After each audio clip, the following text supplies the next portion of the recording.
పల్నాడు జిల్లా శావల్యాపురం మండలంలో దివంగత మాజీ ముఖ్యమంత్రి నందమూరి తారక రామారావు 30వ వర్ధంతి వేడుకలను ఆదివారం ఘనంగా జరుపుకున్నారు. ఈ సందర్భంగా ప్రధాన సెంటర్లో గల ఎన్టీఆర్, పరిటాల రవి విగ్రహానికి పూలమాలలు వేసి నివాళులర్పించారు. ఈ కార్యక్రమంలో మండల పార్టీ నాయకులు, పలు గ్రామాల ప్రజాప్రతినిధులు, ప్రజలు పాల్గొన్నారు.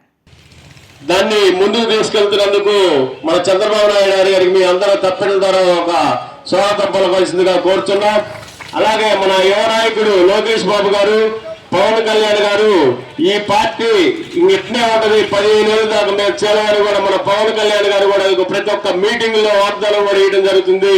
మన పవన్ కళ్యాణ్ గారు కూడా ఒకసారి టెప్పెట్లు కొట్టవలసిందిగా కోరుతున్నాం.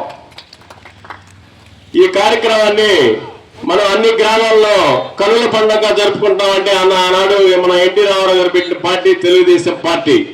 అందువల్ల ప్రతి ఒక్క గ్రామంలో ఇవాళ పండగ వాతావరణంగా మన రాష్ట్రం అంతా కూడా నలుమూల గ్రామాల్లో కూడా ఒక పండగ వాతావరణంలాగా ఇలాంటి కార్యక్రమాన్ని మనందరం ఇవాళ చేసుకోవడం చాలా ఆనందంగా ఉంది.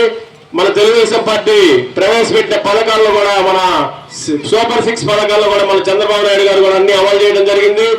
వచ్చి సంవత్సరంలోనే మొత్తం పథకాలన్నీ కూడా అమలు చేయడం